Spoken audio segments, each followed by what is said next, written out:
Dumneavoastră ce studii aveți? Am mai multe studii. Spuneți-ne câteva. Am studiu de caz după moara cu noroc, în vreme de război. Am studiile lui Cern, lui Chopin, am mai multe. Nu m-ați înțeles. Vorbeam de studiile pe care le-ați terminat. Eu cred că dumneavoastră nu m-ați Eu. înțeles. Da, astea pe toate le-am Să terminat. înțeleg că ați parcurs studiile lui Chopin. Da.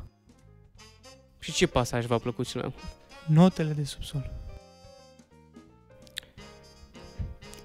Dacă ați putea să plecați în orice oraș, ce oraș ați alege?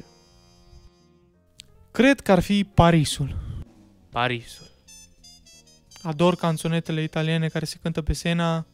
Ce să mai vorbesc de Turnul Eiffel sau Statuia Libertății. Îmi place foarte mult că atunci când s-a format țara, au ales să o facă în formă de hexagon.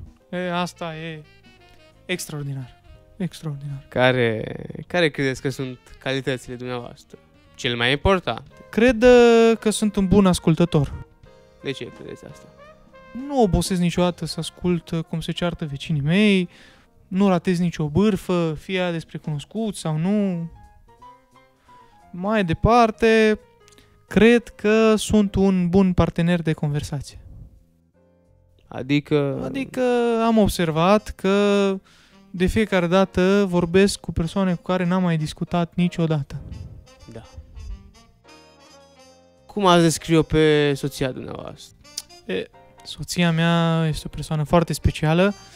Ea dintotdeauna a văzut lumea cu alți ochi. Să înțeleg că este o persoană vizionară.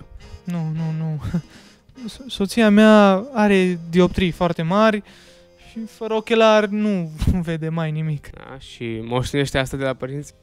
Se pare că da. Și pentru ei, pentru părinți este mai greu, având în vedere că sunt în vârstă. Aș putea spune că situația e destul de gravă. Întotdeauna apar probleme între noi pentru că ei nu văd unde le e locul. Nu văd. Cărți. Aveți cărți? Am. Să înțeleg că vă place cultura. Îmi place chiar foarte mult. Ce preferați? Îmi place cel mai mult cultura de porumb și de cartofi. Excelente culturi. Pare rău. Nu m-ați înțeles. Mă referam la cultura care înnoiește spiritul uman. Și dumneavoastră, cum credeți că mă simt după o mămăligă cu brânză ca lumea sau după un piure de cartofi cu grătar? O înnoire mai bună ca așa asta nu știu să fie. Dar familia citește cărțile de care spuneați că le aveți. Nu prea am văzut să le citească. Atunci de ce le-ați cumpărat? Păi, Dacă nici dumneavoastră, nici... pe mobila pe care am cumpărat-o scria bibliotecă de cărți. Și m-am gândit Așa. că ăia care au pus titlul acolo știu de ce l-au pus, că așa trebuie folosită. Iar eu sunt un tip care merge după reguli. Reguli. Da. Ce faceți pentru a vă relaxa în timpul liber?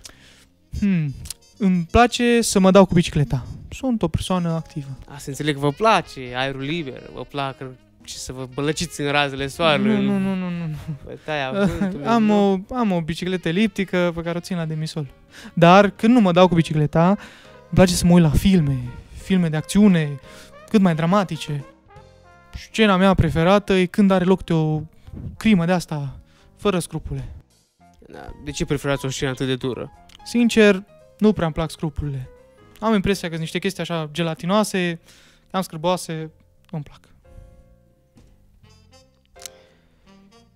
Care credeți că va fi efectul prezenței dumneavoastră în această emisiune?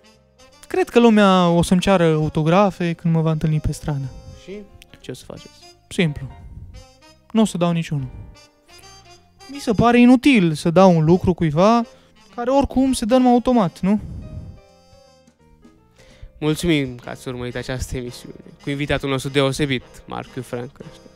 Vă așteptăm și data viitoare să vedem alți oameni speciali care să ne aducă zâmbetul pe buze. La revedere!